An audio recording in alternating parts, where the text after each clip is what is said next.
2026 সালের নতুন বইয়ের ইসলাম শিক্ষা 3য় শ্রেণী 5ম পৃষ্ঠার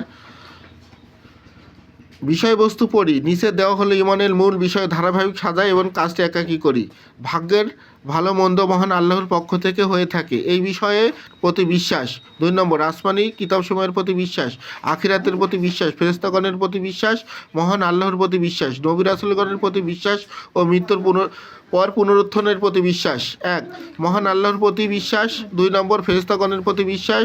3 নম্বর, আসমানি কিতাবসমূহের প্রতি বিশ্বাস, নবী রাসূলগণের প্রতি বিশ্বাস এবং আখিরাতের প্রতি বিশ্বাস। ইমানদার ব্যক্তির 5টি ভালো কাজের তালিকা তৈরি করি। কাজ দুটো মিলে করি।